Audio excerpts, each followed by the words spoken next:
Hello, everybody, and welcome. I'm going to plug my mic up and see if you can hear me. Thanks for being here. Let me test my mic really quick so I know you can hear me now. Hold on. Okay, can you hear me now? I just plugged the mic in. I want to know if you can still hear me.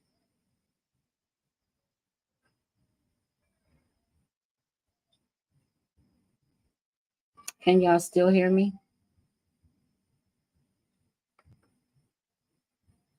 You can hear me? Okay. Okay. Okay. Okay, that means the mic is working. I'm going live, Michaela, at 6 p.m. Eastern Standard Time to address the chatter.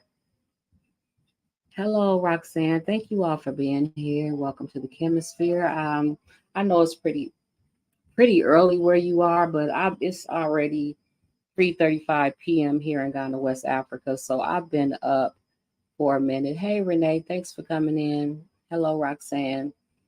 What I wanted to talk about, and I don't really, it's been on my mind because I had a couple people call me with some situations in the middle of the night and early this morning. And one thing that I wanted to discuss is, talk therapy and how important it is for people to talk. We like to sit in silence and hurt in silence and just kind of keep our pain inside, because one thing for sure is we know that if we start talking to people, people don't know how to shut up. You tell one person something and they tell the next person. And by the time you need somebody to talk to, you're afraid to open your mouth and talk, and you suffer in silence. But talk therapy is a great thing, whether you have a therapist or you talk to somebody at a bus stop. What I do know, and anybody can chime in at any time if you want to come up on the stage, let me know. The invitation I will put here. One thing I do know is that sometimes the worst people to talk to is our family. And like I said, I'm not going to be on here that long unless, people do start chiming in and talking. Sometimes the worst person to talk to is your family, because your family will tell the next family member, and that person will tell the next family member. Before you know it, your phone is ringing and everybody know your damn business. So sometimes the best person to talk to is somebody, if you catch a bus, somebody at the bus stop. Sometimes it's the Uber driver. It's just a person that you don't know, you'll never see them again, and you don't give a damn what they know about your life. And so I just wanted to come on here real quick and just really encourage people to, if you suffering and you suffering in silence, if you hurting, if you're going through any kind of pain, talk. I think, people do get on me a lot about sharing my business on social media, but social media, unfortunately, in a way, and it's fortunate that I do have y'all in a way, because you are who I have to talk to.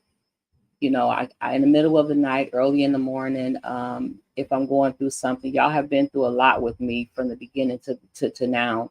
And so social media has been, the Chemisphere has been my neighbors and my friends and my family and my loved ones and people to talk to.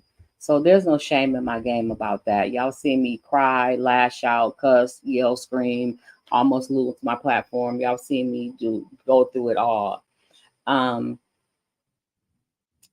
Hello, Shavas, Felicia, and TT. Welcome, TT. We do have a moderator in the room with this. TT, do I have any other moderators? Roxanne, thanks for being here. Renee, thanks for being here. So if anybody would like to come up, I'm going to put the link in the description. Don't be ashamed to talk. I hope and pray that this is a safe place for you to talk, that it is an open platform. So, choose to speak at your own risk. But heartache, well, let us talk about loneliness. I know I have a lot of older people on my platform that's lonely. We have people in wheelchairs. We have people that's suffering from terminal illnesses that I've learned, over time, that's on my platform. And these people are lonely and they probably have nobody to talk to. And I understand, as I get people who text me like, Miss Kimberly, are you coming on? Miss Kimberly, are you coming on? I've had people openly tell me that without you, I don't know what I would do. Like, I look forward to listening to you in the morning. So for that reason, sometimes I feel bad when I don't come on. I feel bad when I don't come on, but there's times also when I need a break and I just choose not to. Someone who is not judgmental, preferably not family or friends, I would talk to someone who are sitting on a plane next to me. Exactly. Like me personally, I'm not a talker. I don't. If I'm at a bus stop, I don't want you to talk to me. I don't want to see your grandkids, pictures of them, or none of that. But if I'm sitting next to a person that has to open up to me, I'm there to listen. But if I don't know the last time I took a bus, but whatever the last time it was, I like to stand back at the store and the door by myself because I wasn't a talker and I'm not really a talker. But I don't mind listening to people who feel the need to talk. Um, so yeah, like I'm saying, talk therapy is good. Like writing things out is good, but nothing is like opening your mouth and talking things out to somebody, and preferably somebody you don't know. Therapists are good because one, they're supposed to be people that you can trust. Unless you tell them you're gonna kill, molest, or hurt somebody or yourself, they're good. You can pretty much share anything with them. They don't know you from Adam. They don't know the people you're talking about, and so they pretty much just listen. Some of them will rarely even give you advice. They would some will give you little lessons to go home to do, and but for the most part they will listen to what you have to say. On YouTube, is there private groups like Facebook? I don't know, D'Amber. If I really don't know. I'm not really a part of groups. If I'm a part of any groups on Facebook, it's because I was a part of them a long time ago and forgot about them. But I kind of went one day a few years ago and deleted myself out of a lot of groups because I didn't see where they were helpful at all. I just really didn't. Even Facebook, even the diaspora WhatsApp groups here. I'm not a part of any groups. I joined one WhatsApp group and it was a disaster. I got myself out of it and didn't join another one. Uh, Rackspace says, don't forget to master self talk to now. That's what I'm learning to do. Hey, boss chick, thanks for coming in. I'm learning to talk to myself. And it's very interesting because I have a daughter who talks to her. She's been talking to herself all her life. Like she has no problem. She is a Sagittarius. This is the girl I told you will dress up, get fully dressed, and she can go in the room and party all by herself. She talks to herself. She has friends in her head and all kind of stuff. She talks in the mirror. She don't shut up. When she was about 12, like she just has to talk. She used to call and talk to the damn operator when you can call zero and talk to operators. But I never understood talking to myself. It always felt weird. Even I've been doing it now since we were at the farm. And I was doing it all day yesterday. It's still not I'm still not good at it. I'm still getting used to talking to myself. But I am learning and I'm practicing. I ask because some people take you wrong and your message is not from them. Some people take you wrong and your message is not for them, is for us. I'm not understanding, the Amber. If somebody take my message wrong, I really can't. My message is my message.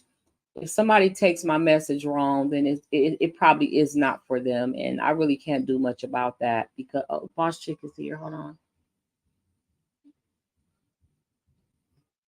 Okay, let me move my mic out because once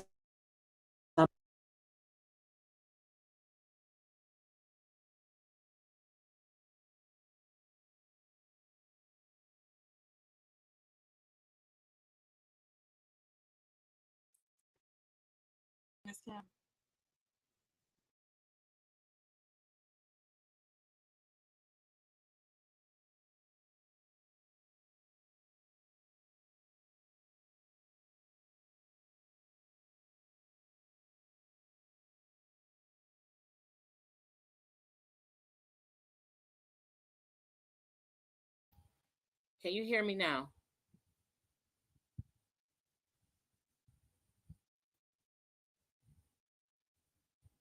Hmm.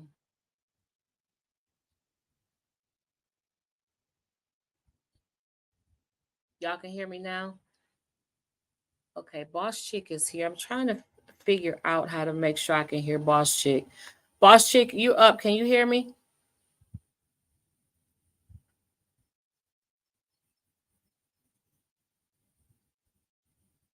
I don't know. Well, your mic is off. I can see that. We can't hear you. Just came in to help control the room. Oh, okay, okay, okay. We can't hear you. Y'all can't hear me, or you can hear me. Michelle, you can hear me now?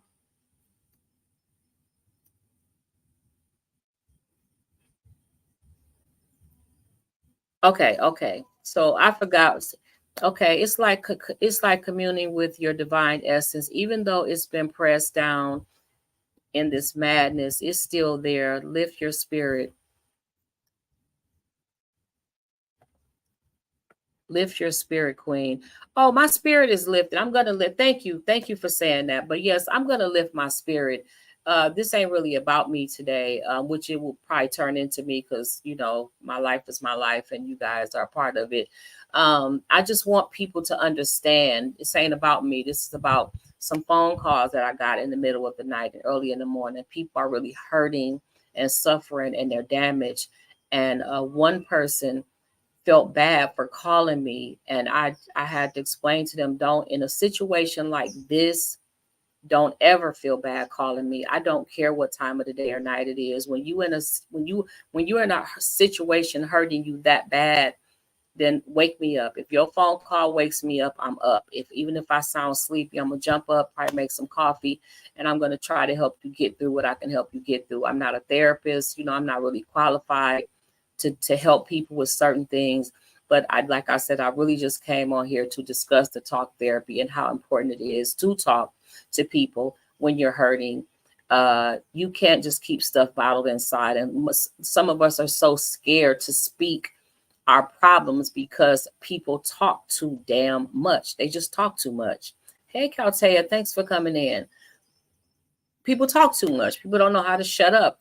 But then sometimes, let's say somebody calls me and I really don't know how to handle it. I might call Boss Chick or Renee and say, look, so-and-so called me. I may or may not say a name. I might say, so-and-so called me with a situation. Like, I'm not saying names right now. And I might need them to help assist me on how to assist you. And so in that sense, I have told somebody, but 99% of the time, I probably won't say your name. If it's personal and they know you, I won't say your name. But yeah, we just talk a lot. Any comments, any questions, anybody that needs to come up, give thanks, beloved. Yes, indeed. Speaking to yourself is a way to live your African essential energy. It will power up and keep you strong. This work is very important and it can be draining. It is draining.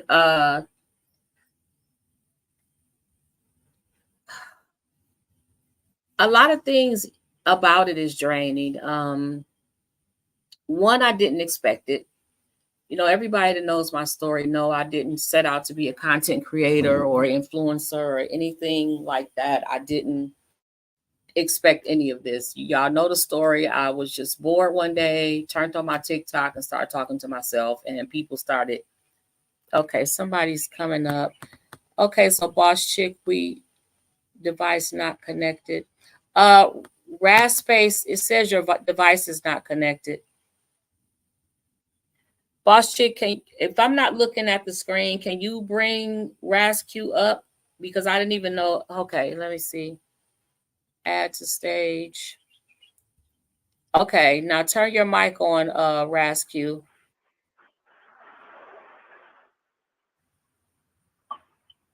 Mic check, mic check. Yes, I can hear you. I can hear you good. Oh, good morning to everybody. Good morning. Where are you calling from? Long Beach, California.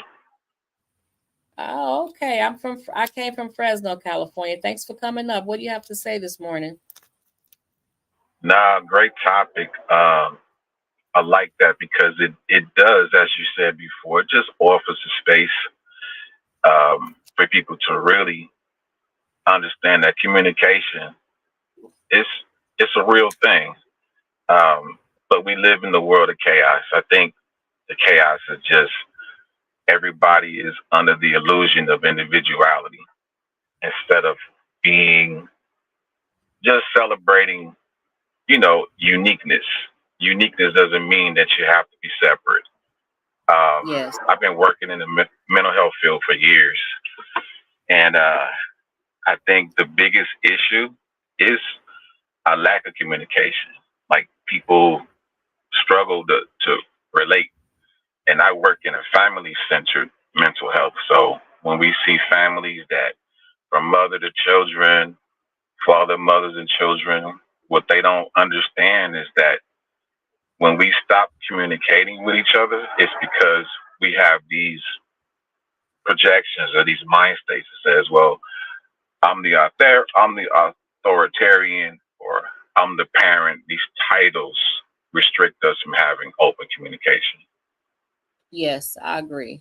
And I think and outside of the parent, the children are afraid to speak the truth in front of the parents, which brings a whole nother blockage.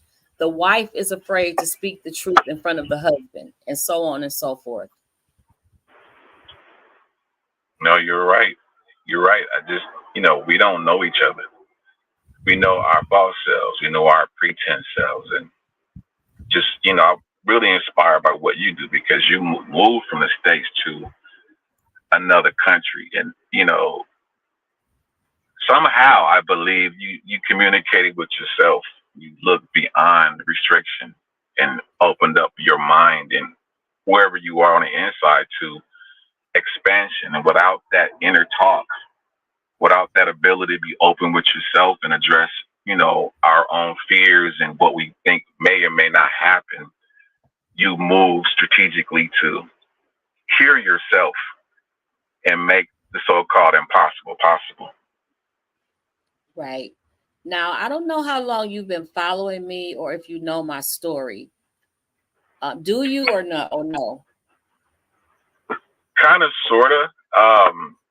A lot of your, some of the work I've seen, you talk a lot about the transition process, the difference in communication from where you started from to where you are now, some of the blockages in communication, people's intentions, and how to move, to be progressive where you are, and just confronting these differences in culture. And it just seems to me that you don't have any barriers. You don't have any communication barriers. It's just you're experiencing that. So, Yes. that's what I've seen. Yeah. So with you knowing, if you know or not, that I'm preparing to leave Ghana for the reasons that I've said, and I'm in a place now where I feel unsure, I feel stuck. I feel I when I thought Ghana was going to be my home and my permanent place, to know now that that's not the case. I at 61, I have no idea where to go or where home is going to be for me, with me letting the US be my last resort. So with you working in the mental health field, what do you think about that, or what advice could you give me? You know what? That's a really good question. I think you started with a point, you know, a point where you want to be. Like in any journey for intention, there's always Yes. going to be the opposition, right? The opposition Right. is presented in the form of other people who don't have a point. So if you intended to be where you are right now, opposition is not, that's not an option for you to consider. You make where you at. And so if you feel comfortable, one of the barriers that a lot of us have is communication, like languages. So let me just start here. All of us have a universal communication. That's the emotional center. So Correct. all your life experiences, everything you've been through with, nurturing, all these things are a whole different being. It's another being within you that reacts. So I guess what I see is like if you went all this way to go through the transition process from the States to, you know, an African country, keep going. So your home is where your heart is. So your heart is full of your imagination. Like, what did you imagine to happen once you got there? And if you started um, reaping what you want thus far, just know that other people's journey can stop short of their own intentions. So if your intentions are pure, they're linear, they project outwardly, continue in that journey, because you're going to always have the naysayers and people who are struggling with their own ability to communicate. So here's the deal. If you're there, and I'm just speaking from experience, Yes. learn the language. Like for me, I studied Islam for over 20 years. And one of the things I realized is that, and I'm not a Muslim anymore, I learned Arabic. And just for a quick example, Arabic has a whole different conversation than the English translation. Yes, So, yes, I understand. yeah, I moved out of Islam because I understood the Arabic, what the Arabic was communicating. And it goes back to spirituality in terms of the emotional language and how we end up making decisions in life based upon an unresolved emotional state. So it goes deeper than that. But I mean, if you're already there, don't let the environment and its inability to communicate the way you do affect your goals. Mm-hmm. Well, I had no goals here really, but when I came here on the 10-day girl trip, I just, like I said, I fell in love with the land and the people, and that was on my visit. And the first year was okay, and then the second year got a little harder. I started to see more, and being here this time for a whole year, longer than a year, I've just seen a lot. And I started to think that maybe my mission here is complete, and that's why I'm no longer comfortable here. Like I have said many times, it does not feel like home. It does not feel like a welcoming place. I have learned that they really don't like Black Americans. They do not really want us here, and it just doesn't feel like home to me. So I'm definitely leaning more towards leaving. Now, whether or not I will come back, well, my intention was to also buy land and build a home, but I don't want to be in a place where I know now that we are really not welcomed here and this is not our home. Whether our ancestors came from here or not, 400 years ago or however long ago, that doesn't necessarily make this my home. And so now that it's no longer peaceful, I'm just ready to move forward. I just don't know move forward. Well, what do you do at 61 if you don't want to go back to the US, which is home? Like, what do I do now? I have no idea. That's the issue here now. Please connect with Dr. Wanda in Ghana. Please, you want to leave Ghana if you want to or feel you want to explore out, do that. I believe your energy to guide you transition in life. I don't know where Dr. Wanda is in Ghana. Did he take himself off the platform? Hold on. I think he got disconnected. It says your device is not connected. Okay, I see. Hold on. He's back up. Okay, you're on. Can you hear me? Yes, can you hear me? Yes. So I was saying, now I feel I talk to God a lot. And I told you I have asked God to let my eyes and my heart see Ghana the way I saw it in the beginning, and it just hasn't happened. So I just feel like, sometimes God will, when your mission is over and it's time to move forward, God, and you don't listen and do that, then God will make you uncomfortable. And, the universe will make you so uncomfortable that you have to move forward. And so that's where I feel like I'm at now. The only issue is I'm not sure where to go.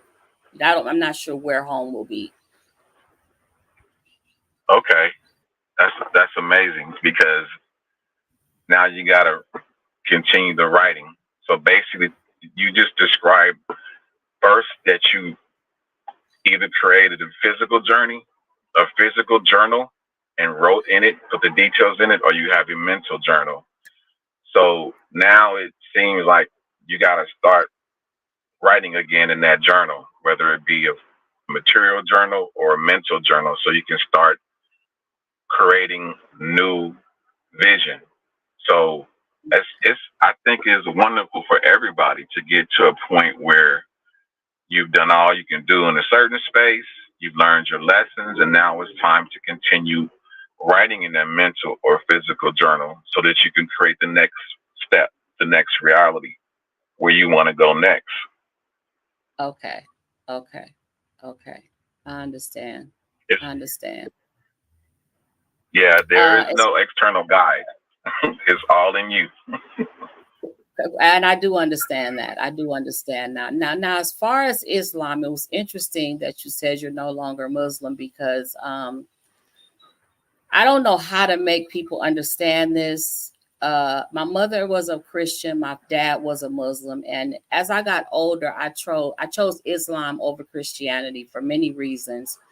One, I'm a more calm person, and Muslims seem to be calm people in general.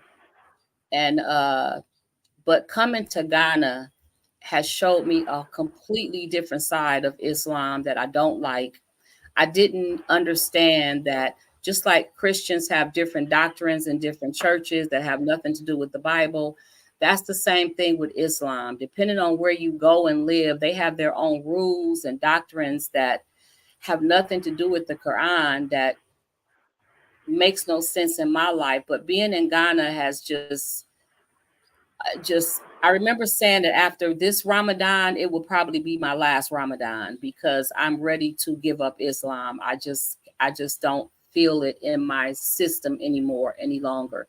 But I've never been down for religion. Everybody on my social media knows that I just don't believe in religion at all. But what I do is celebrate Ramadan every year. I just didn't understand how I don't feel comfortable giving up Islam until I'm off this continent. I just don't feel like at first I wanted to speak forward about it, but I know the people around me will think I'm crazy and mentally ill for giving up Islam and it's the wrong thing and blah, blah, blah. Same thing when I decided to put my 2-week notice in with my job in 2015. People thought I was crazy for quitting my job because so many people needed a job. But, it didn't matter to me. I made up my mind. I wasn't going to work for anybody else ever in life unless God forced me to. But I understand. I don't know the whole reason why you gave up Islam, but I'm at that place where it's no longer in my heart. It's just not. Yeah, Hi, I Fred. feel you waking up. Yes. Yes. Yeah. I believe that I just believe that religion has always been a way to any religion has just been a way to control people and to tell you what you can and can't do, what you should and shouldn't do. And in Christianity, all I learned was so many different ways you can go to hell. And it's just a lot, you know. You go to that's church every Sunday and this is what you hear. that's funny that you said that. It is humorous, but at the same time, it's very sad because anything that teaches fear instead of love should be looked at again, should be reevaluated. Just think of it like this: religion is it's an offshoot from spirituality. Spirituality is know thyself. So when Correct. you think about it from a biblical perspective, Eve is charged with committing the first sin, which is what? Having a consultation with the serpent. So, not to go into it too deeply, anytime you have intuition and your inner Yes. being is talking to you, that should be celebrated. The Bible doesn't celebrate that. The Bible antagonizes that relationship between your inner person and the divine um, essence. So, in other words, when Christ says, be in the world and not of the world, what does that tell you? Everything about this reality is subjective. It's not Correct. objective, which means objectively, the true creator is about allowing itself in a form of being to explore the reality that it has been introduced to, which is the so-called physical reality.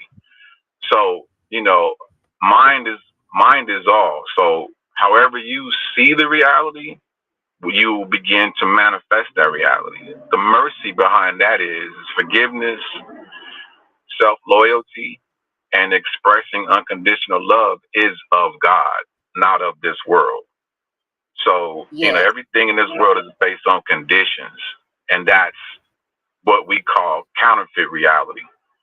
So, if you have inner love and you have the ability to perceive something that's negative or something that's positive, and you choose a positive despite the so-called consequences, you are from that which is above subjectivity. So, I think that we it's been a number has been played on consciousness from the start, from its entry into the so-called physical reality of the world of appearances. We are Yes. unlimited. So we can be Yes. unlimited in depression if you choose to be, or you could be unlimited in, solace and creativity. And this is what I was saying to you earlier about that journal. When you create it in your mind, be loyal to the manifestation process. So you can go anywhere you want to go. You can feel however you want to feel. And that's the conversation that the serpent had with Eve. And that's what made the so-called God of this world jealous, because he was beginning to know thyself. Yes. And yes. We have a question. Shava says, if you come back to California, I have a housing program in Los Angeles. Shiva's, I don't have a housing issue. If I go back to California, I don't have a housing issue. I'm not going to be homeless. When I say I don't know where I'm going to live or where my home is going to be, I mean, like, I don't know what country or city or state I'm going to be in to settle in, but I won't go back to California and be homeless. That's not my situation. But thank you for for letting me know that you do have a housing program. I do believe that I'm more loyal to other people than myself. I come from loyalty, born and raised in Detroit. Loyalty is instilled in us, whether you want it to be or not. You're just loyal. That's how I grew up in the city of Detroit. But what I do believe is that I'm more loyal to other people. I'm more loyal to even my subscribers than I am to myself. But that's just how I'm cut out and made. And that's not an issue to me. I just don't know how to balance it. Like I said, I woke up about 4 or 5 days ago and I remember feeling really weird. And I opened my mouth and said, I was like, oh my God, I feel hopeless. I feel unsure and unstable. And the word hopeless disturbed me because that's not a word you say a lot in your lifetime, that you feel hopeless, at least not for me. So I knew that I had to shake that off immediately. I couldn't let that go any further than the words that had come out of my mouth. It had to stop right there. I Any totally comments? understand that. Yes. So the other issue that's Yeah. going on is I have my mind is made up to leave Ghana. That's for sure. I don't know exactly when. I don't know if I will come back or not. I don't know. I really don't have any idea about that, but I'm definitely leaving Ghana. I am definitely prepared to give up Islam, but I'm not going to fully make that decision until I get back.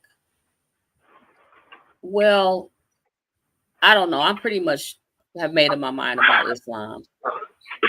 But I'm sure it's going to take a while to get it out of me. Even during the month of Ramadan, getting on my knees, praying and knocking my head and having to have a prayer rug and all that stuff, and watching my husband pray 5 times a day.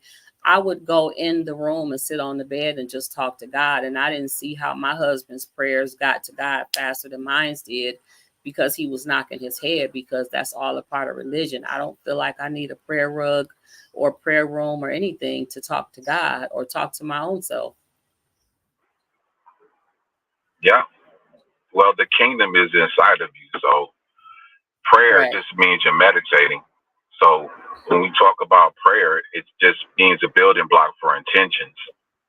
So, we are interface and intimately close to the creative force, because you are an expression of the creative force. So God is not a distant entity.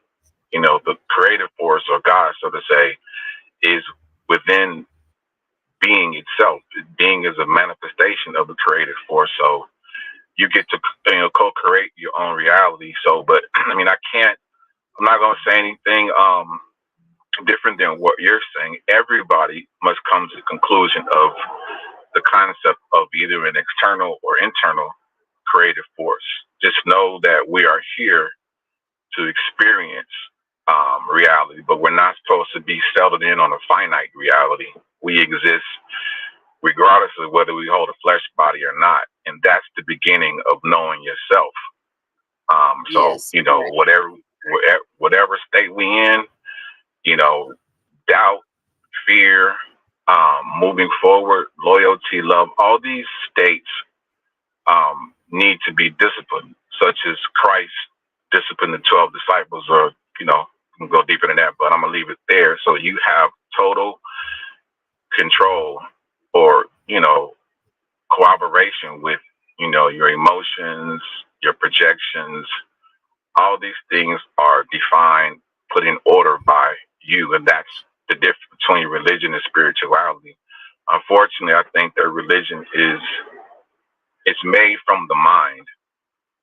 Um, Spirituality is what spirituality is, which is the law of manifestation. So your thoughts are as so within, so without. So, everybody that lives in this material reality is a force. So, choose hope, choose inspiration, choose moving forward, choose going forward, and be pleased with change. The change is going to exist as you feel it. What we say and what we feel are two different things, but just know that the emotions, what you want and what you inspire for, they need a guide. They need structure, and that comes from your inner self. So your relationship with the creative force is one. It's simultaneous. Thank you. Thank you. Thank you. I appreciate you. I appreciate you coming up. I really, really do. Does anybody else need to come up and say anything? If so, the link is in the chat. Thank you. You made it easy. I appreciate you. Thank you. Thanks for coming up. Goodbye. And thanks for following me. I appreciate that as well. No doubt.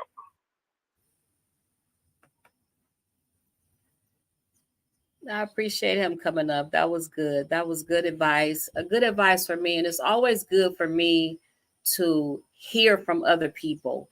That's why I want people to come up. Every now and then God will send somebody like him to me at the right time. I don't know him from Adam, didn't know he followed me, but he chose to come up and give such great advice that helped me out a lot right now. And it's good to talk to It's good to hear from people who know what they're talking about. And it's good to hear from people with good sense. There's so much riffraff going on. There's so many people telling you what to do. You don't do this, don't do that, don't. That's good to hear from a person like him. And I appreciate that. Please show your support. Thank you, Barbara, for that announcement. Please show your support by hitting the like button and press the link above to join the live. Thank you. They say that you have more peace and are accepted better in the villages as opposed to the city in Africa. What do you say? Arlene, I don't know how long you've been following me, but I lived in a village. When I first decided to live in Africa, I chose to live in the village and I loved it. I loved every bit of it. I really did. I chose not to live in a city.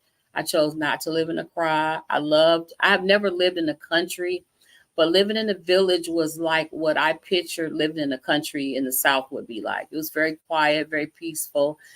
People in Ghana live a very simple life. They just pretty much need the basics. They don't seem to crave for anything extra.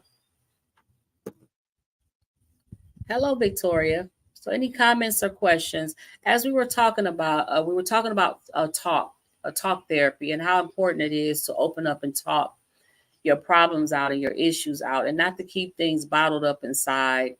I know. Let me just go to what I have been doing lately, and I just at first I felt like it was out of force. You know how people do tell me, Kim, don't respond to the trolls, ignore them, ignore them. I'm letting you know, I again don't comment that, because I am at a point where I'm going to respond to them. If I choose to, I'm going to respond, and I'm going to punch them as long as they punch me until I'm tired of the fight. And that's where I've been for the last couple of months. So I do get irritated. It doesn't make me mad, but it rubs me the wrong way when I have to repeat myself that I'm going to punch them back. I'm going to speak back to them if that's what I choose to do on that day at that time. The way to end the fight is stop hitting me. That's it. You punch me, I'm going to punch you back, and you cannot tell me how hard to hit you. So, just know when you on my chat and you talking nonsense, and you're coming with your little slickness and your sarcasm, that's a punch to me. And so then when I punch you real hard and keep punching you, I look like the bad guy and they get to play victim, and I don't care about that anymore. But yeah, so like I was saying, let's do this, the talk to somebody. It is easier to talk to people you don't know, like I said, because they don't know you, they don't know your friends and neighbors, and they don't know the people you're talking about. And but just don't sit alone. Don't sit alone. It hurt my heart to get a phone call. This one of the phone calls really, really hurt my heart. Like, it really broke me down into tears, because I'm in a position where I couldn't help that person. And so my first thing was, hold on. Let me stop everything I planned. I'm coming, because this is a family member. And I'm like, hold on. I'm coming. And I am. I'm on my way. I'm just waiting on that person to calm down and get themselves together enough to talk, because they were so emotional. They couldn't really talk. And so as soon as I can hear from that family member, I'm gonna plan my trip there first, and from there I will figure out and then I thought to God, maybe that was what I needed, because what I do well is make sure other people are okay. And maybe I needed somebody to need me. I don't know, but that's my family. And there is such a bad situation. I'm on my way. That's all. There's really nothing else to be said about that. Any comments or questions? Thank you, Barbara. He was good and stated some knowledge. He did, TT. Yeah, he sounds like a professional. Like, I need to sit in his chair. Like, I need to go lay on his couch. I need for him to have an office where I can go lay on his couch, like you used to do in old psychiatrist offices on the movies. I need to go lay on his couch and light a cigarette and tell them all my business. That's what he sounds like. Like, I can just go and kick my shoes off, smoke a cigarette, and start talking. And he's going to have his little note paper writing. And I'm going to be like, what are you writing? Like, I don't trust you. What are you writing? Who's going to see this? That's what I picture. With all respect, if you love the village life so much, why are you frustrated and wanting to leave Africa? I'm no longer in the village, Arlene. I left the village. But when I chose to live in the village, I loved it at the time. I didn't plan on living there for my whole life. I wanted to live there 6 months, but I did stay over 6 months because I did love it. But I'm no longer in the village.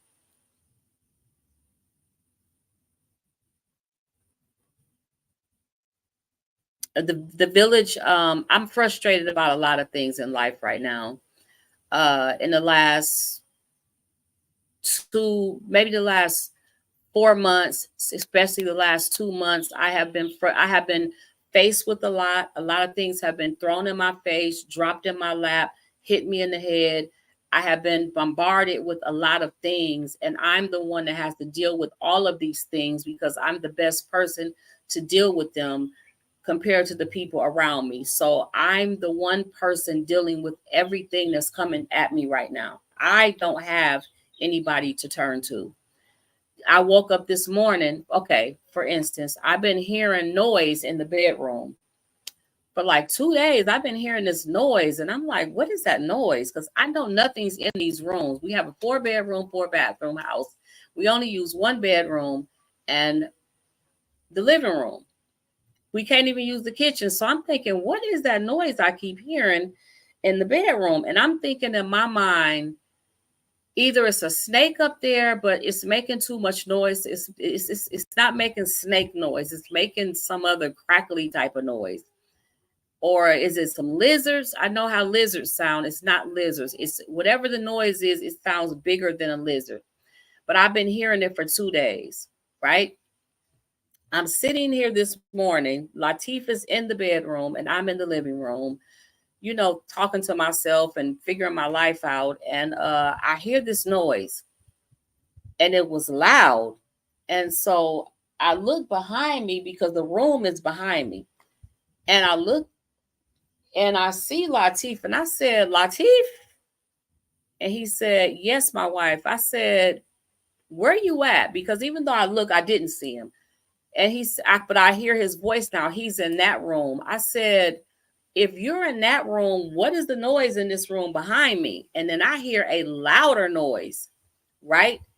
Latif don't get up fast enough. So now I hear just the loudest noise I could hear. By the time Latif got up, God is my witness, I had grabbed my phone and was out the door ready to jump that wall back there, run through the forest of neighbors and get help. Because to me, somebody done came in the house. Well, when Latif went in the room, the whole entire ceiling fell. I mean, the noise was the whole damn ceiling fell. I mean, just fell. That's what the noise was. But that is the room that was my room at first. Day 3 of us living here, it rained and part of the ceiling fell and flooded the whole entire room. And every time it rains, water comes all out of all 3 of the rooms. Ditto, same here. They say when it rains, it pours. Everything, the storms are here. Yes. And so I got told, Latif thought it was funny. I mean, my coffee tipped over, it was coffee everywhere. I got told Latif, don't play with me because don't worry about me because I'm going to get to safety. I'm going to get the hell out of here. As you can see, I was out. I was gone already because I didn't know what was going on. Latif didn't move fast enough. And in my U.S. mind, even though there's bars welded to the windows, I thought somebody had come into the house or had been hiding in the ceiling. I didn't know what was going on. But I got up out of here real quick. By the time Latif made it out the room, I was already on my way in the back by the coconut trees. I already have my plan in my head if anything happens. Right, Boss Chick? I already know if anything happens, I have my escape route. It's like when you go to somebody's house, if I go visit a person, one thing I look for is another way out. And I look for a weapon. I have my own weapon on me, but I always look for a weapon in that person's house and another way out in case anything. But I don't visit people, so I don't worry about that too much. But yeah, but the thing was, as I'm headed to go hop this wall that I know I can get over into these woods and go up through. I know there's houses back there and there's a seminary school, but I'm telling Latif, what if that last night when I heard that noise, my husband wasn't here? He had went to the store and it was nighttime. And I was like, what is that noise? But what if the ceiling had fallen in the middle of the night? That would not have been my escape route. This whole scene would have went different. This whole scenario would have gone different had that happened at nighttime. What up, though, my Detroiter? Much love. Hey, Menelik, welcome. What up, though? So, I've fallen through my parents' attic bedroom ceiling as a teenager. I mean, damn, did you hurt yourself, Barbara?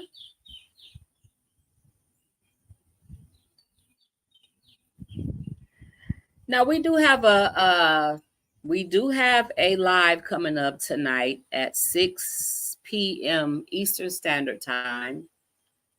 I have invited the little girl, the young lady, whoever she is. I know watching the videos, if y'all watched all 3 or 4, I think I've seen 3 of her videos, it does look like she's agreeing with me. But I can see past her sarcasm, her condescending word. I can see past all of what she's saying.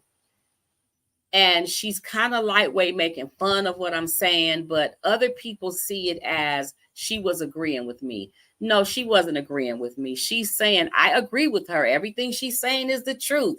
But wait, you're going to hear the African side of it. She said, now we can't say a diaspora. She's saying a little slick shit. She really is.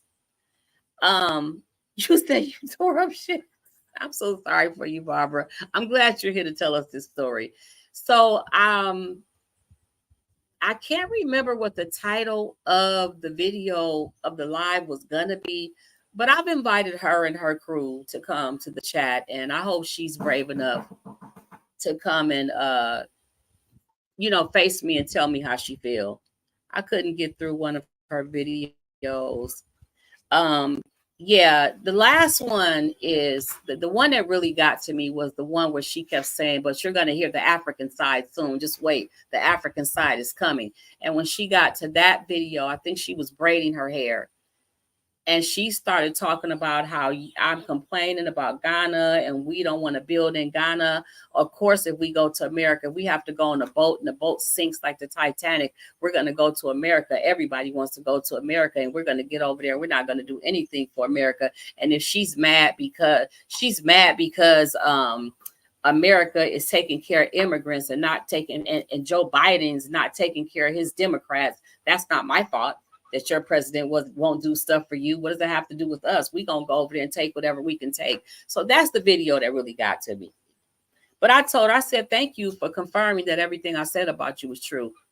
That everything I said about most of y'all is true. She said, yes, they go over there and marry women just to get visas. Of course we do that. If a 90-year-old man wants to marry me and I can get a citizenship in the U.S., of course I'm going to marry him. And I don't care what nobody think about it. So she kind of went in on that video. And yeah, people are really lucky that I don't know how to make reaction videos, because I would definitely have made a few by now. Nobody is asking her to do anything for America. You was just given an exactly. That's why I say, and again, in that video, I was responding to what somebody else said, that we should be coming over here building Africa instead of Americans are trampling in here, not building Africa. And I was just saying, it's not our responsibility to come over here and build up your country. Even though some people have started doing that, that's not our responsibility to build a country where y'all let us know it's not our home, that we're foreigners. So she's another person that act like she either didn't watch the video or she chose to just make fun of the video. But either way, I hope she know who she came for. And I hope that if she shows up, her and her team of supporters are prepared. That's all I can say for her is, I hope she knows who she came for. And if she's watched a few of my videos, she should already know that what she did ain't going to be cool with me at all. I don't care if you speak the truth about me in a respectful way, but don't make fun of me. Don't say things. I don't say things that I did not say. I never said anything bad about the word diaspora. I was saying that y'all call us that. I never heard the word before. And I was responding to somebody else that says something bad about the word. I ain't never heard that word before in my life. Any comments or questions? Please show your support by hitting. Okay, thank you, Barbara. So if we don't have any comments or questions, I will probably end the live. Hold on, let me flip this camera so y'all know I need to have a smoke. If anybody would like to come up and speak, Latif, if anybody would give me one second, y'all. I'll be right back. Just 1 second.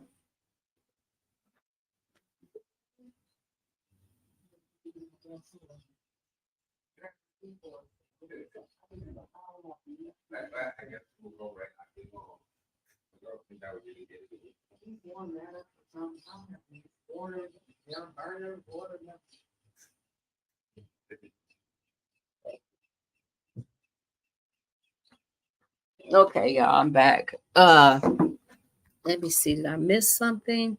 I just read today for the first time on the article that was posted about Stevie Wonder becoming a citizen. You know, I heard years ago that Stevie Wonder had moved here. I don't remember if it said he bought a house, but I heard about 3, 4. I think it was probably the year I came here or the year after or something that Stevie Wonder had. Okay, look, we have somebody coming up. Boss chick, can you bring her up? Hold on. I don't want to push the wrong button here, thank you. Hello, African. I can't see your name. I'm so sorry. Hello. Thanks for coming up. How can we help you? Hi, how are you? Okay, so I wanted to comment on um, what you're talking about today, and I understand what you were saying about how you feel conflicted, and my spirit just felt the need to say to you, okay, I'm not too far difference in age from you, and Okay. my plan is to do the same thing that you're doing now, to move to Africa. But my spirit was led to say to you, uh, spiritually, I wish that you would find peace. Let me say it like that. Conflict will bring about, how can I say, conflict will make you feel undecided. We know God, and whatever God one serves is not God of conflict. You understand what I'm saying? Yes, I understand. Conflict will make you feel undecided, will make you have confusion, will make you feel, it can make so many things because we know conflict, what conflict is in this world. You know what I'm saying?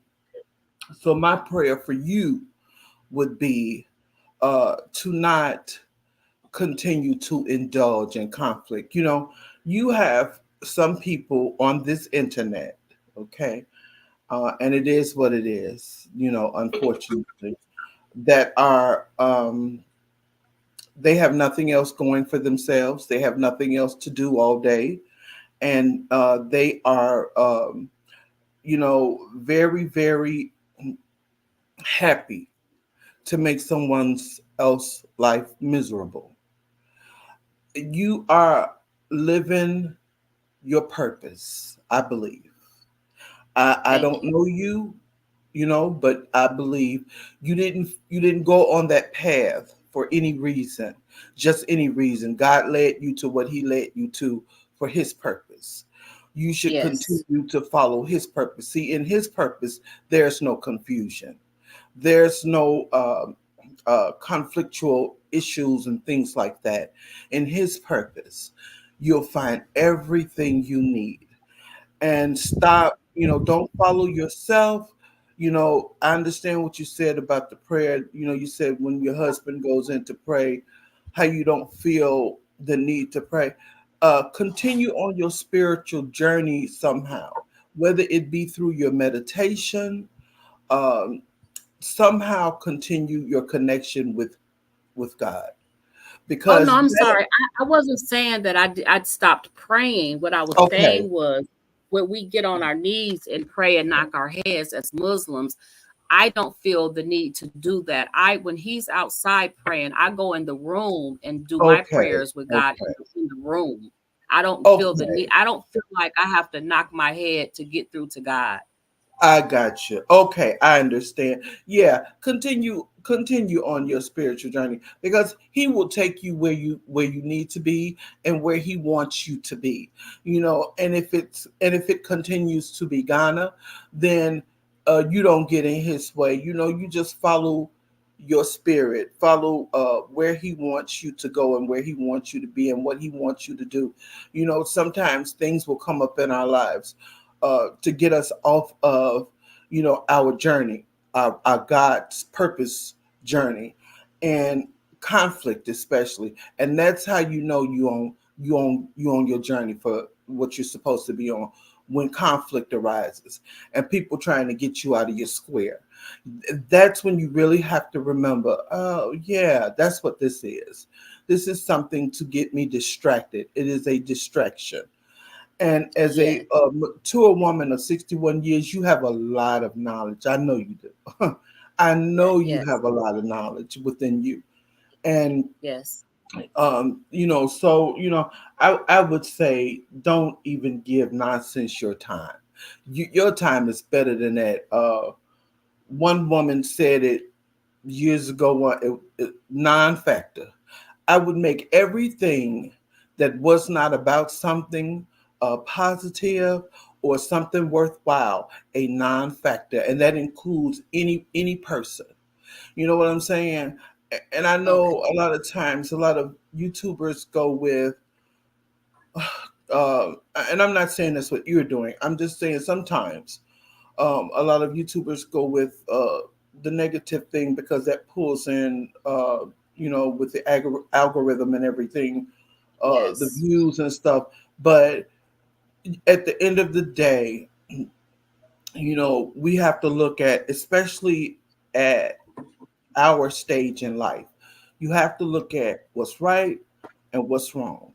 And do I want to right, be involved in doing what's right, or am I going to be involved in doing what's wrong? My grandmother told me a long time ago, when you know what's right, you do right. When you don't know what's right, then you can't do right. You know what I'm saying? But once you know what's right, then from right. there, you have to make a conscious decision to continue to do the right thing. So, sister, my prayers and blessings are with you. I pray that your life continues to be successful, because it is successful, because you're living your dream. You're living your life as God put you in purpose. Okay, Thank you. you're so Before welcome. you leave, I do have a question. Sure. Um, and I want you to hear my heart. And I feel like being a nice, sweet, loving person, and that's how my channel started off. I feel like once I was pushed into a corner from being bullied and trolled, once I chose to fight myself out of that corner, now all I do is fight. Now all I Mhm. know how to do is fight. I don't even I try every single day to ignore people and ignore comments, but something deep inside of me just wants to fight back. And I don't know how to reset myself from that. Mhm. And now I'm gonna tell you, because I am a counselor, I'm a therapist, okay. But I'm gonna say Okay. this: once you get in that mode of fighting, until you learn how to get yourself out of that mode, you will continue in that mode. And I understand, because we all, have gone through that. So one way is to, I would say, as being a YouTuber, you're gonna always have negative comments. You're gonna always have negative people and trolls, because some people have nothing better going on with their lives. They just don't. And so they look for people or for ways to cause distraction and confusion, and so online is the best way to do it. And so you may have to, maybe don't look at the comments. Maybe not look at the comments. And you Yeah. may, and I would say this is when your spirituality will come into play, because you have to Okay. trust into uh, that spiritual being. You are going to have to let that part go, because I'm going to say this: I just recently started watching you, but I really like. the concept of your channel. Now, I'm not big on the confusion and stuff like that, but the people that it seems is bringing the nonsense. I mean, really, what could they have better going on if they're talking about you all day? And some people would even say, I mean, think about it like this. I mean, you must be a very hot topic if you're in people's minds. What do the young folks say? You living rent free in somebody's mind somewhere. So I Correct. wouldn't, I wouldn't even let that bother me. You're Right. at a beautiful age now where what you should be focused on is your life, your husband, and living your best life. Fighting with people, with individuals, it's not even worth it. It's not. And I can just tell you from experience, often, yeah, standing up for yourself and advocating for yourself, absolutely. I would implore anyone to do that. But bickering and arguing with people, I wouldn't. It's a waste of your time. Your time would be better spent, doing other things. I'm just saying because to me, you seem like a genuine, beautiful lady. You Thank know what you. I'm saying? Absolutely. Yeah. And I usually just call it like it is. And so your time would be better spent doing something else. Let those people have at it. Because Thank they you. obviously they have nothing better going on with themselves, and I wouldn't worry about anything else. Yes, that's clear. Thank you so much. I You appreciate you are coming so up. welcome. You guys have a Thank wonderful, blessed day. you too. All right. Bye bye. Fiona, let me see. Fiona said, try not to deliver contradictory information. That might be one of the reasons people say what they say to you. Fiona, if you don't mind coming up, can you explain yourself? I'm not agreeing or disagreeing with you. I just want you to explain what you mean.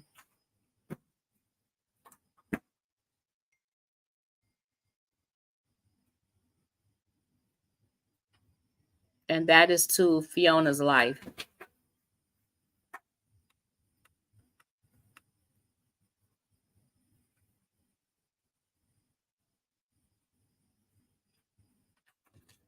I'm familiar with him, Arlene, and I don't agree with anything that he says. He is one of the people that I made a video talking about. He is the one that said that African Americans are coming to Ghana, trampling our way in here, not building the land and not doing anything for Ghana, coming through with our bling, bling, bling, and that our sisters need to do better and stop coming here acting like we know everything. I don't really watch his content. I don't care for him at all. I don't know if Fiona made a response or not. Let me see. Uh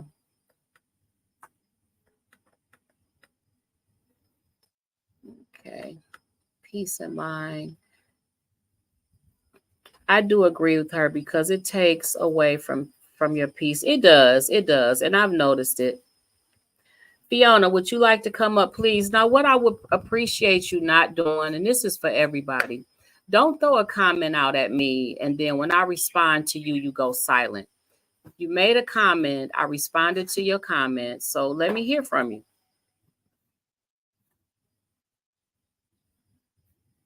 Latifa said, anything that threatens your peace, let it go and don't give it your attention. I try really hard, Latifa. I do. Y'all have no idea how hard I tried. And I'm going to continue to work on it. I might not make it through today, but might make it halfway through the day, but I made it further through the day than I would the day before. And so, yes, I am working on it. Fiona, are you going to respond to my comment that I responded to you? If not, you can go ahead and exit her out of the room, please. Fiona, you talked about staying. You talked about staying. Then you say you're leaving. You mentioned that you have the funds to live anywhere. Then you're raising money as you don't have the funds. First of all, Fiona, You said, I've talked about staying, then you say you're leaving. Depending on what part of my life you came into on YouTube, I was leaving and I was staying. As things happen, if you're listening to me, I am conflicted and confused in this part of my life. So as much as I loved Ghana, I did want to stay. And as much as I'm starting to hate Ghana, I do want to leave. You sound like a person that's not listening and paying attention. And I don't want to offend you, but I feel slightly offended. I never, when I said I have the funds to leave, I have the funds for me to leave. I'm not asking anybody for any money. What I was saying is that I need money for my husband to leave. So I'm not actively asking anybody for any money. Now, like I said, my moderator, I do, this is not done for free. I do say gifts and gifts and Zelles and whatever are most appreciated. But what you're not going to do is be one of those people that make me feel like I'm on here begging. I don't contradict myself. You're just listening to me say different things at different times, because as an adult woman that's raised 5 children that all graduated from high school and 3 went to college and 2 graduated, I'm 61 years old and I have the right to change my mind. You can wake up in the morning and decide that you want to go to the park and be very excited about it. And then in 2 hours, you like, you know what? I don't want to go. That's not necessarily being contradictory intentionally. It's just that somewhere along those 2 hours, your mind changed.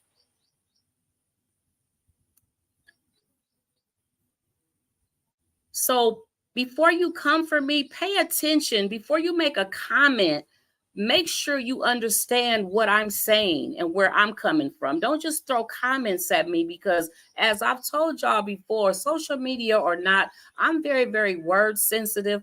God made me that way. Since I was in middle school, I'm very, very word sensitive. And I don't like people saying things that I have never said.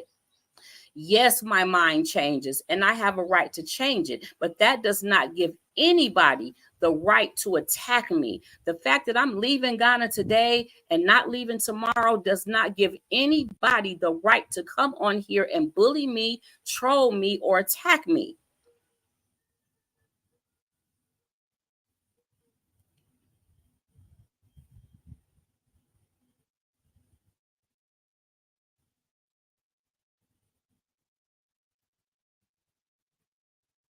So now, any more comments or questions? Now, it's things like this that will make me look like the bad person because I speak up for myself.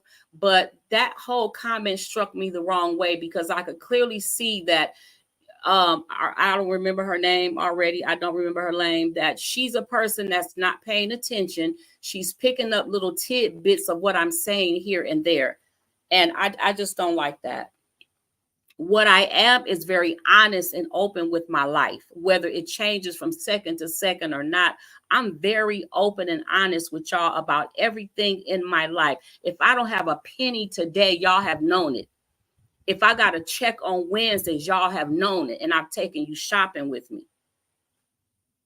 I support you and appreciate your authentic. Thank you, Nikki. I appreciate the super chat. I really, really do. Thank you.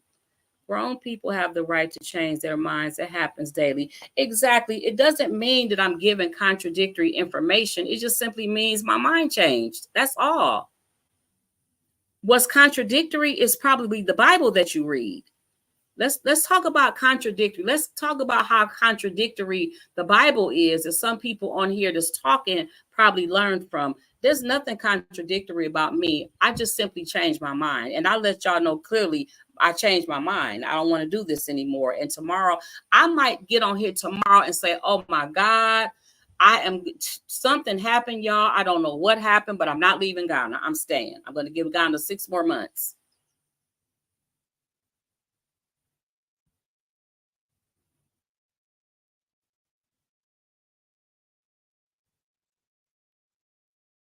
Thank you all that's thanking Nikki. We do thank you, Nikki.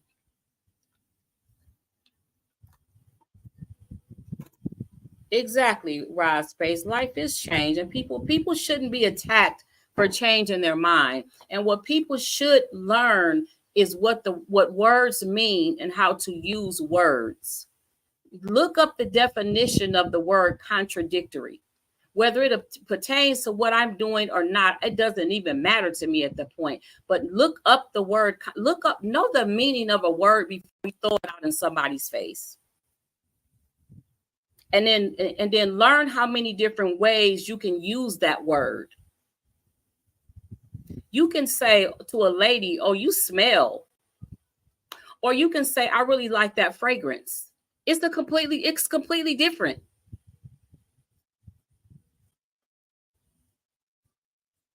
It's my prerogative. I can do what I want to do. You're right. Seasons change, and so does the mind.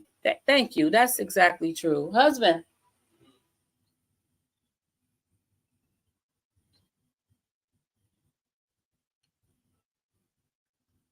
I may leave the U.S. if Biden wins. And girl, look, I would suggest you leave if Biden wins. Because I have seen nothing that Biden has done. I believe that Biden is Biden is that big brother, like I said, that when you need him, he can't help you with nothing. He can't help you fight. He not gonna go talk to the dude that slapped you. He not gonna do nothing. He ain't gonna do nothing.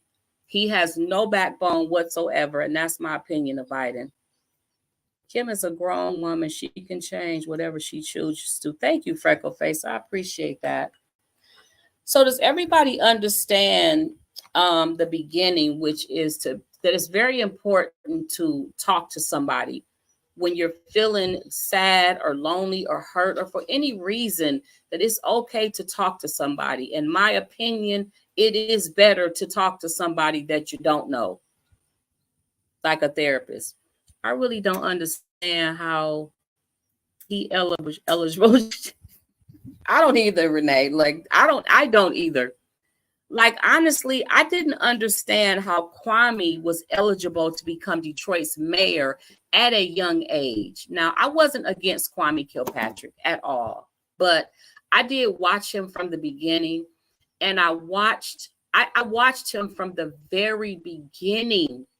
And I watched how he would show up with big old diamonds in one ear and gold chains on. And I watched him show up at a barbershop with his Detroit hat cocked to the side and just different things to me that didn't quit. I just thought he was too young to run the whole city.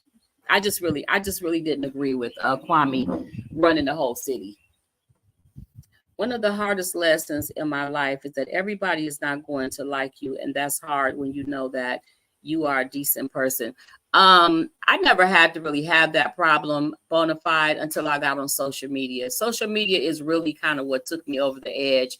So what I do know is I have to learn how to deal with social media. I have to learn how, like I said, now I don't get up every single morning checking this is my income. This is my full-time job. So I get up in the morning, Latif will make my coffee, blah, blah, blah. And then the first thing I do is I check my balance because I want to know what's in my bank account on YouTube. And then I start to check the comments. And so what I do now is I don't make checking the comments my priority. Sometimes I can go half the day now without checking comments. And I need to work on going a whole day, but I cannot go every day without checking comments. I do have to interact with the people on my social media. I don't like to ignore people's comments, but what I have to learn how to do is get up, get online, check my comments, and ignore the ones that don't make no sense. Ignore the mean, nasty people. Even my moderators, like I said, feel free to go to my comments. Y'all have the authority and the right. If you see a comment that you know is going to trigger me, just get rid of it. Kwame's your cousin. Now, let me say on the other hand of Kwame, I think no matter what I don't know what they felt like Kwame did that was so bad that he deserved that amount of time in prison. Okay? We all know that we have seen people do way worse than whatever he did that didn't get that kind of time in prison. but I did not think that Kwame was qualified enough at such a young age to become mayor, no matter how good of a person he was. And he was clearly a leader. But I just think becoming a leader of a city at that young age was too much for him. Then just to find out in the story how the older people was influencing him to do a lot of the things that he was doing, just like the music industry.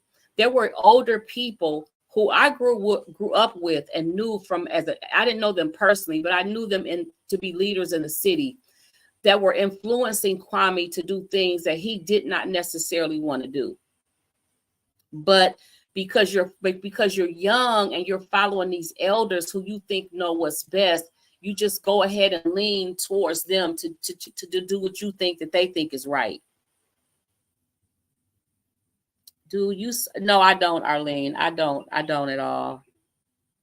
They're not in my area. I don't think they're in my area, but I've only seen them on social media. I don't know them personally.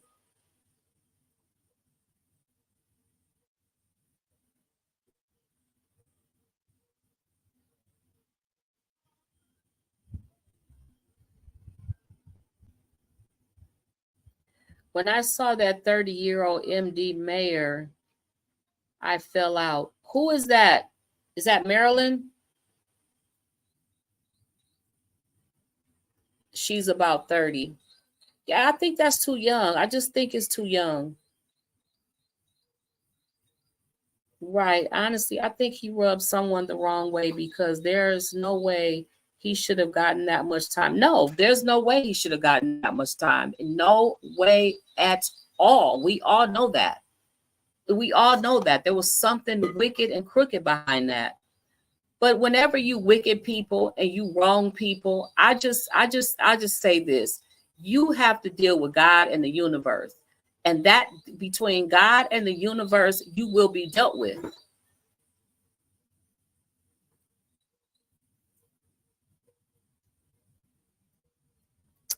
Somebody tag me in that so I can read about it. I think that's a lady I've been seeing people on YouTube talking about her. She did something where she's a black lady.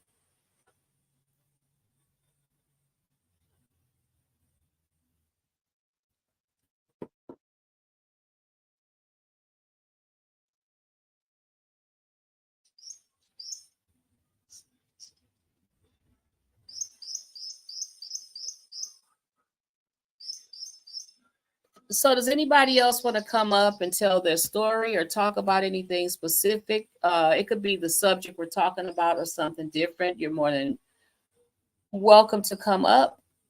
Now they're bringing RICO charges on Tiffany. Oh yeah, I have to look that story up. Whenever they bring RICO charges, it's deep. It's deep.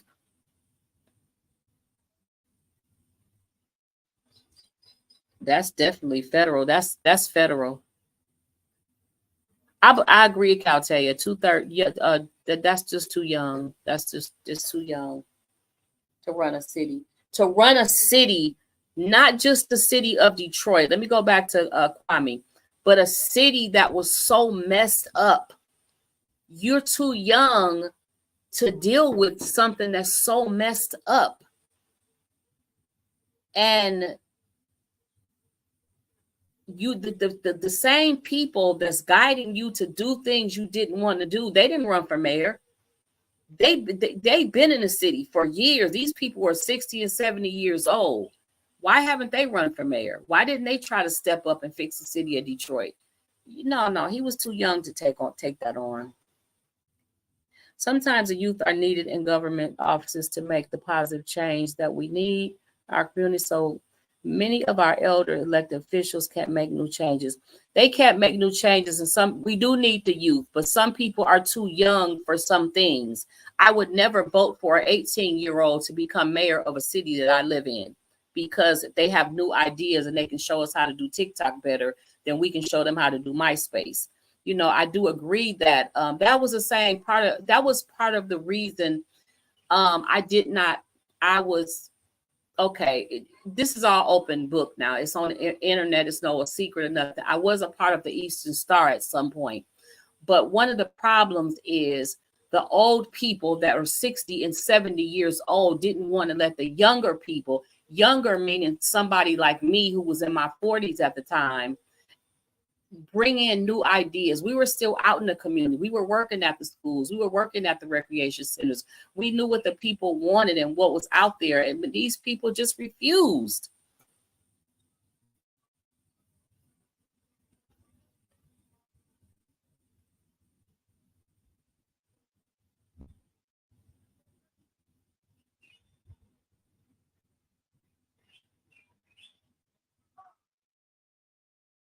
Now they are after that young mayor for selling buildings for $1. Kwame gave Farrakhan a key to the city.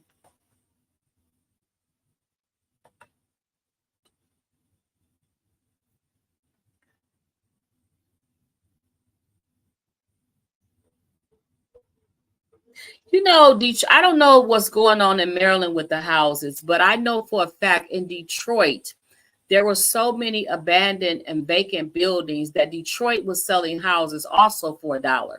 Detroit was selling houses, whole houses for $100, and there were a lot of them that were $1. So I don't really know. I can't really discuss that because I don't know Maryland's situation. I've never really been there.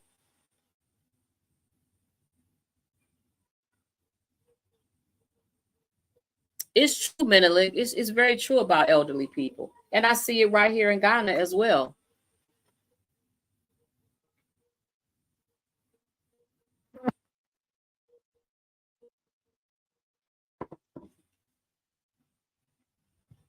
I don't want to offend the young people. Now they're 1,000, but need so much work.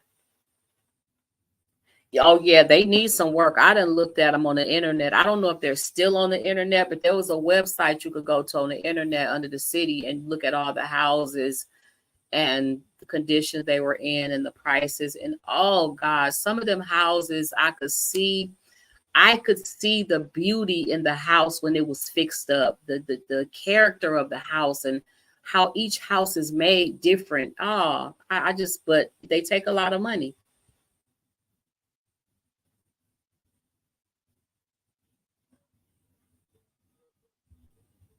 Detroit Land Bank. Okay, I don't remember the name of it, but I remember going to it and looking at a lot of the houses. This was before I came to Ghana. Yeah, it's true, Renee. It's true. I remember there was a house across the street from my house in Detroit, and I called the city and I asked the lady. It had been empty for years. And I asked the lady who owned it because I was interested in purchasing it. And I wanted to see if it was one of the houses that was $1. And so I gave her the address and she gave me the lot number. So she said, next time refer to the lot number, not the address. So I got that information from her.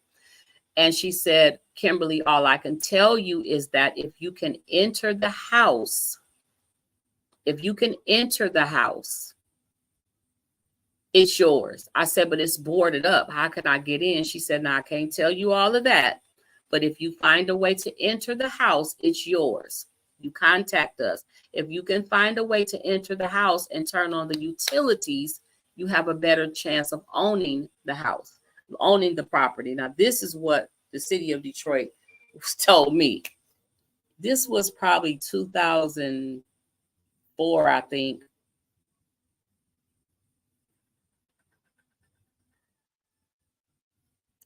Thank you. If anybody would like to come up and join the chat, please click the link. My aunt paid $25 for a 6-bedroom house from Detroit Land Bank. I believe it, Menelik. I believe it. So I don't know what that is all about. That young mayor is in trouble for it. I'm going to go read about it. I think that's the same lady. If it's a black lady, I think she's the same lady that keeps coming across my feed. I think I've seen her in like court and just different. Everything that comes across my feed is like a chaotic situation. I'm in the process of looking for land to buy, maybe in the outskirts of Metro Detroit in the country somewhere. Oh, good luck on that, Renee. It's a lot. It's definitely a lot of places there. What I didn't want to do when I was looking was buy a house that every house on the block was abandoned, and I end up owning the only house that's on the block. I end up being the only person living on the block. I didn't want to be in, and it was, I saw a lot of that. I saw a lot of houses where the whole block is vacant. She stole a lot of money from the two town. Oh, okay.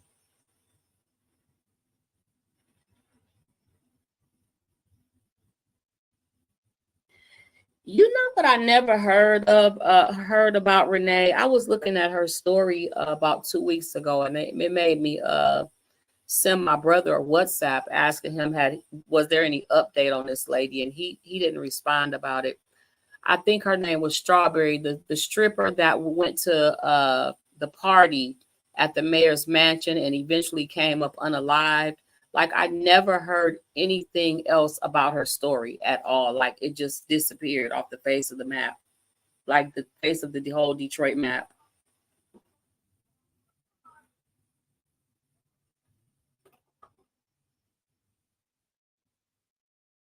I missed your comment. Hold on. I am missing comments. Hold on.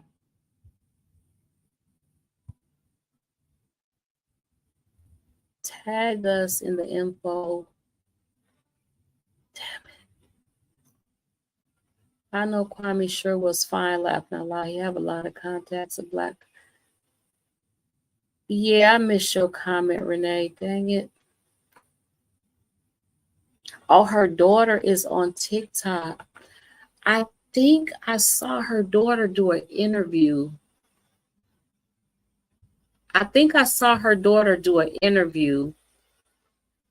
But again, I don't remember her saying anything about any conclusion to her mother's unaliving. Really, really, really, really. And it's so interesting how things can just disappear. Just disappear.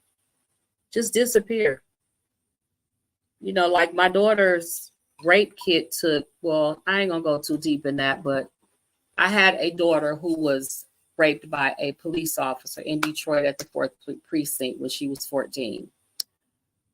Well, he didn't rape her. She said that he took her clothes down and rubbed his penis up and down her butt. Officer Danny A. Allen was his name. And but anyway, her rape kit just took a week and 2 weeks and 3 weeks and 4 weeks and 5 weeks. And I ended up going to the Henry Ford Hospital to ask them, like, what's up with the rape kit? And they basically told me, Miss Patrick, we sent that kit over to the Detroit Police Department on such and such a date. But because you're suing he said, unfortunately, your case is against the people that we send our rape kits to, and you may never see it. And we never did. And we never ever did. The FBI got involved. Officer Julie A. Hammond, I will never forget her name, from the FBI headquarters in downtown Detroit. Going through that building was interesting because they walk you up through the building to the floor. If you have to use the bathroom, they walk you to the bathroom. Like, you don't get to walk around that building alone, not the floor that I was on. And the reason that case ended was because my daughter got tired. My daughter was exhausted from it. She was 14. She was going through a lot. The police did start to bother us. I remember looking, the fourth precinct had one red police car. I don't know why it was red, but they had a red police car. And I remember looking out my window one day, and that red police car was sitting in front of my house. And I didn't open my car. I didn't open my door. I called the police department and I said, have you dispatched the police to my address, such and such an address? And they said, no. I said, well, there has been a red police car sitting in front of my house for the last 35, 40 minutes. And I don't know if they called that police car, but next thing I know, the car left. And so because it was very stressful for my daughter, we just kind of let that go. Jeffrey, I cannot remember that lawyer's name, had our case. Jeffrey, Y'all know him if you're from Detroit. He's famous. He had our case. Strawberry's boyfriend was a huge drug dealer. He pulled up to her house the night she was killed. They were sitting in the car when another drug dealer did a drive-by and shot up the car. Yeah, that's the story that I heard. I just didn't know, because I'm not in Detroit. I didn't know if, that's the story that we were told. I didn't know if that was true or not. There should be a age limit being mayor. I believe it should be, Lady Shakira. I believe there should be an age limit on running a whole city. Not that you don't have a college degree and you're smart and you're educated and you know politics and you know the city of Detroit. You don't know the city of Detroit because you've only been living in it 31 years. And you probably only really been knowing the city for like 10 of those 31 years. You just don't qualify to me to run the city of Detroit. Jeffrey Feiger. Thank you, Renee. He was our lawyer. He was our lawyer. You need a Detroit street justice for that matter. So sorry to hear about your daughter. Yeah, and that almost kind of happened, honestly. That really it kind of almost went there. It did.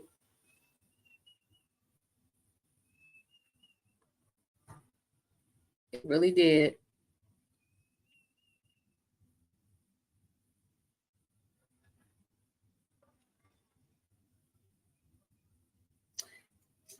First of all, she shouldn't have been in the 4th precinct. If she did any crime, her white friend, they went to, at the time she was going to Chadsey High School, 9th grade. Her and her white friend was and no, I'm not saying my daughter was perfect. She wasn't. She went to school every day. She was clean. She wasn't on drugs. That's what I could say about her. But she was 14. She liked to be out in the street with her friends. The white friend that she had that grew up in Southwest Detroit, she was more of she was into stealing cars and she was into a lot of other things. And my daughter just moving to Detroit from California, that was one of her friends. The girl did steal a car. My daughter was in the stolen car. It's a deeper story in that. My daughter was in the car riding with her. They got pulled over. That's how they ended up at the 4th precinct. But they never should have been at the 4th precinct. And they were there all from about 11 in the morning to 10 at night when I was like, okay, now it's 10 o'clock at night. I don't know where my child is. Let me call the police. I went to call the police and they beat on my door and they had my daughter with them. And from there, she eventually told me what happened. And I went straight to the 4th precinct and it just kind of went from there. But she said she had to use the bathroom. And she told the lady named Kim, the lady's name was Kim Sanders. This was in 2003, I believe. And I remember these people's names almost like it was yesterday. Black lady named Kim Sanders was working at the 4th precinct. And she told Kim, who she said was very, very nasty to her, that she had to use the bathroom. The man came and said that he will take her. But instead of him taking her to the bathroom, he took her into a different room. And she didn't remember the room when the police questioned her. When the investigation started, she didn't remember. They took her down the hall and all the doors looked the same. And she didn't remember the door. But what she was able to do was describe everything in that room. So they gave her a yellow piece of paper and told her to try to draw things that was in the room. And they went straight to that room. And they knew for a fact she had been in that room because she had no access to that room unless somebody with a key took her there. Michaela, it's just a sad situation.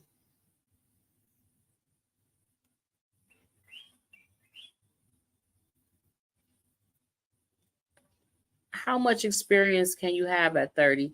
Not much, but I do understand that young people, old people in some places, what I do understand, let's say Detroit, for instance, because I'm familiar with that. If you have no older people stepping up and the older people act like they can't get the job done, which was the situation, then so now you have this young guy that's very popular. He's very educated. He's very intelligent. And I don't know about his higher education, but he's very intelligent. If he's stepping up and the door was open for him to run, he did win. But I don't think that I don't think he should have even qualified, which would have had to force somebody else to step up and do it at the proper age. No, he shouldn't have touched her, but he got away with it. He got away. The case was opened up, and like I said, the only reason that case closed is because it was very, like I said, it was very stressful on my daughter. She was afraid to go to school. She reported one. Then the girl that was with her, her mother refused to let the girl be a part of the case at all. She refused to let the girl testify or have anything to do with anything.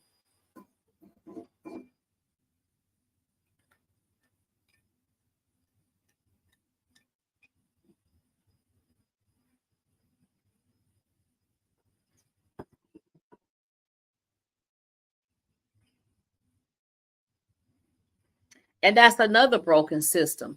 If you report that your child was potentially raped by a police officer, and normally all rape kits go to the police department, that there should be a second route around that, because somewhere in the world there has been another case where somebody accused a police officer of rape. So not all rape kits should go to the police department that raped you. It just doesn't make sense. That didn't make sense to me.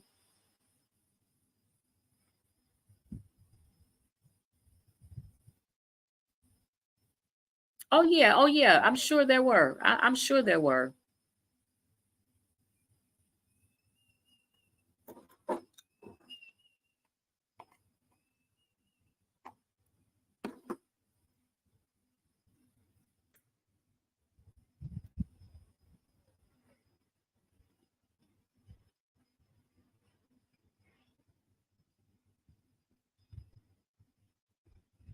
So any comments or questions? Anything specific y'all want to come to the floor and talk about? Boss Chick, you are quiet today, but I know it's probably early where you at. You and Renee. I know people probably getting ready for church and all kind of stuff.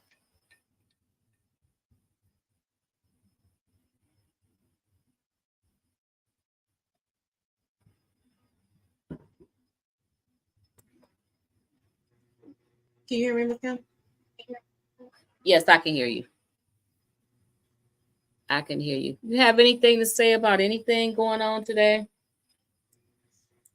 Can you hear me? Yes, I can. Can you hear me? Yeah, I'm real quiet today. I'm just sitting back, reading all the comments. I just came in to help. Okay, thanks for reading the comments, because I can't read the comments. When I'm focusing on this, when I'm talking, I'm kind of looking around at the yard or looking at the screen, and I'm missing a lot of comments. He stands there and blames me. Huh?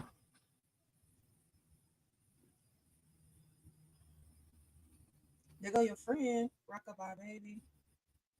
Hey, Rockabye Baby. What's happening in Detroit is still being abandoned. What's happening in Detroit is still being abandoned. Oh yeah, that ain't nothing new. That ain't nothing new. Nobody wants to live there. I mean, very few people want to live. The people still in Detroit is diehard Detroit fans. They ain't going nowhere ever. Never. They ain't never going nowhere. My mother being one of them. My family being my family. They ain't going nowhere.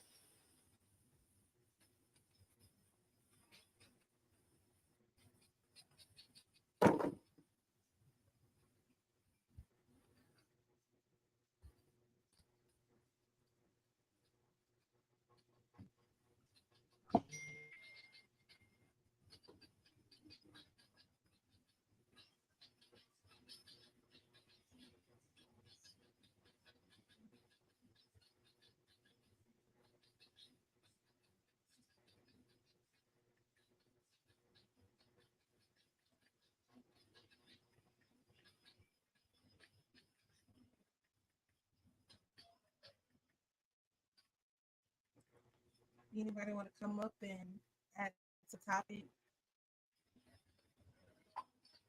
I can barely hear you, boss chick. Oh, Renee just came up. Yeah, I was just gonna respond to that one person that said something about Detroit. So what's actually going on is that in regards to the Detroit Land Bank, that's still a popular thing.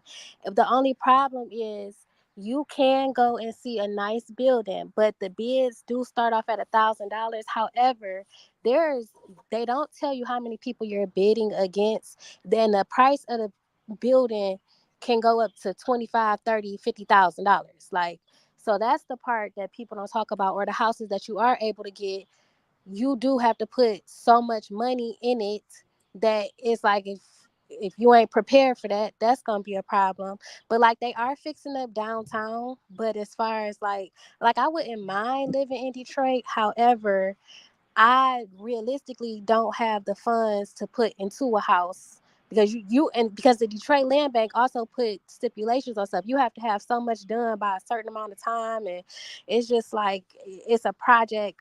It's gonna be a long-term project, and then Right. there's a lot of people coming from outside the state. Like I remember, I was looking at one house, and some Asians had pulled up. It's so many people from all around that are buying up the property in the neighborhoods. So my plan is like I would like to buy a house, but the more I'm looking into it, like I wouldn't mind like a manufactured home or whatever. But now I'm looking at the different loans available, and it seemed like you need a piece of land to put that house on because it's just so much, and I don't want to talk about that, but that's what's Yeah. going on as far as Detroit, and I don't know as far as that, yeah, that's what's going And on. Like they are, uh-huh. a lot of the houses that I saw that were cheaper, if you read further into it, they'll tell you like some houses had like a red flag on them. And if you go to the red flag, it'll say that this particular house has no water line. And to get Yep. the water line put in, it'll cost you this many thousands of dollars or a gas line. So you have to when ten you thousand, $20,000. So it's like it yes. sounds good, but it's way more to it if you don't have the money to or something to back you up. So yeah. Rockabye Baby is said it's all over the city, even upper scale neighborhoods. I don't think I've heard of this in any other city. Rockabye Baby, I don't know how much if you've ever traveled, but there are definitely cities worse than Detroit. There's places in Mississippi that makes Detroit look like all good neighborhoods. There are other cities in the world that's worse than Detroit. I can guarantee you that. So Yeah. Renee, so now you're looking more into probably just go ahead and find a manufacturer. Oh, but you say you have to have land for that. So like I guess in the long run, yes, you could buy it in one that's already set up in one of those like communities or parks or whatever, but you're going to be paying lot rent for as long as your house is there. And I guess there's certain stipulations on the loans that can be given for those type of houses. And the more I look into it, they saying basically if you have your own land to put the house on, is you I don't necessarily say you want to get approved better, but I guess the loans that are available for that type of house is more easier to get or obtain if you're placing it on your own land. So that's kind of what Oh, I'm looking towards. But I don't know. okay. Oh, I know downtown is beautiful. When my brother took me through downtown in 20 January 2019, it was just beautiful down there. We went at night. We went to Mm-hmm. go to the casino and we went there throughout the night and drove around. It was beautiful. And when I saw Google in downtown Detroit, the first thing I thought was, okay, Detroit must be coming up because Google wouldn't just place themselves anywhere. And so the positive sign for me was to see a whole Google building lit up in Detroit at night. Now I don't know if it's still there, but that was 2019.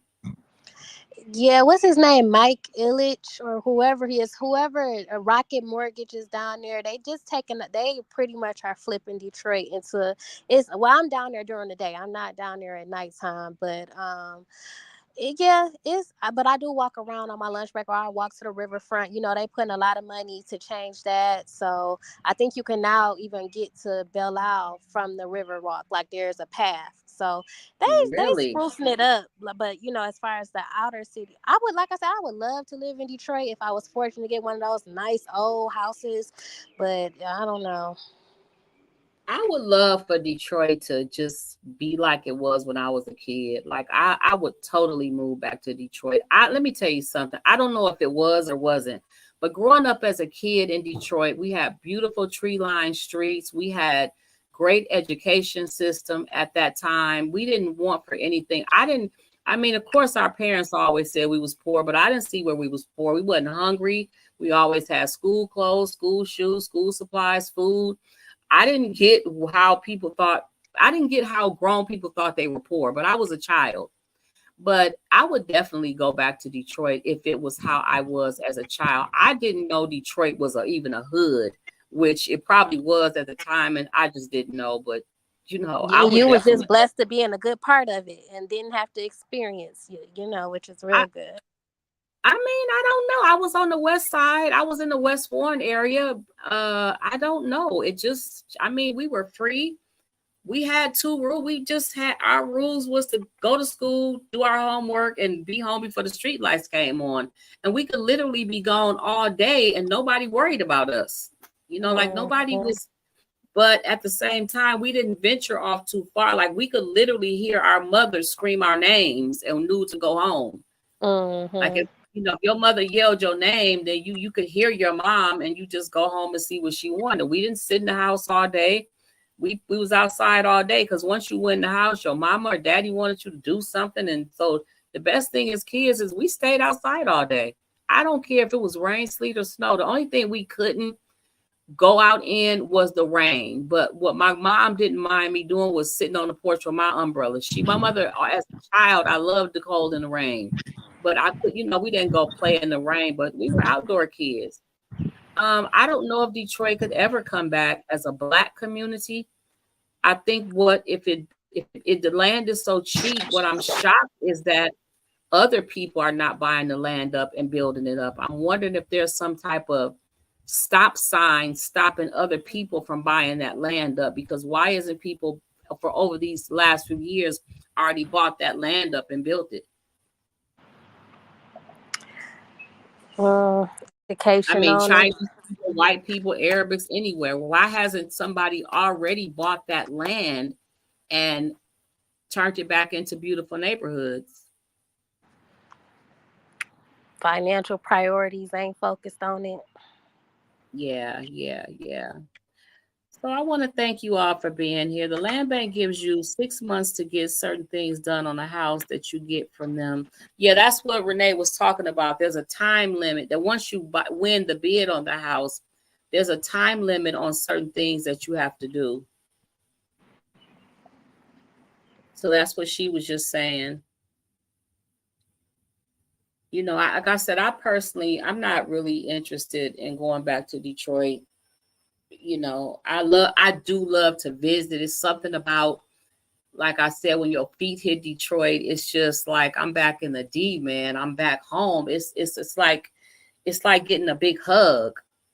It don't matter how dangerous the city is. It's like a bunch of criminals just came and hugged you. They'll kill you, but they love you. They'll feed you, but don't disrespect me. That's all I'm saying. You know, it's a great feeling to be back there. Foreigners can't buy land in U.S., only houses and businesses. Oh, I didn't know that, Shay, because they act like they own everything. But I do know in Fresno, I found out that they were renting and leasing all the stores that they're in. But yeah, I didn't know foreigners couldn't buy land in the U.S. So that's one stop sign right there. So again, I want to thank y'all for being here. If you don't have any more comments and questions, I'm going to go ahead and end this live. For the live that starts at 6 p.m. tonight, I don't know how that live is going to go if the little girl decides to show up. But this is going to be, I don't know if this is going to be a debate, an argument, a fight. I'm not sure how this is going to turn out. But let's try to control the chat. If people are not being, let people, because if she shows up, which I think she's going to show up as another person. But if they show up and you can see that it's them and they're being disrespectful, go ahead and mute them. just go ahead and mute them and end it. If they're just kind of like debating and giving their opinions and being respectful about it, we're gonna let the chat flow. But like I said, we're not gonna tolerate no disrespect at all whatsoever tonight. I didn't hear that. So again, I want to thank you all for being here. I am asking, depending on how many people show up in the room tonight, I might need all the moderators to come in. We just kind of gonna play that by ear and see what happens. People might show up, people might not. But I love you all again, and thanks for coming in. I will see you tonight at 6 p.m. I did hear a couple people the other day say, I could see them saying, I don't see nothing. The screen is, all I see is numbers on the screen. What that is a countdown that I start while I'm just waiting for people to come in the room instead of me sitting here staring at the screen, waiting for people to come in the room. I start the countdown. And unfortunately, there's only 2 countdowns, one for 30 seconds and one for a minute. So I put the one for a minute on loop to keep going until so many people get in the room, because I don't know how to add like a 10-minute or a 5-minute countdown. I've been trying to figure it out and I don't know how to do it. And I've seen them, like I've seen Nick at Night have a countdown, a 10-minute, I think, countdown on her lives, but I haven't figured out how to do that yet. So when you see that, just be patient. It's just me, you know, getting things together, connecting my mic, probably getting my coffee ready. You know, that gives me something to do while I wait for people to come in the chat. Again, thank you for being here, and I will see you tonight at 6 p.m. Everybody have a good day.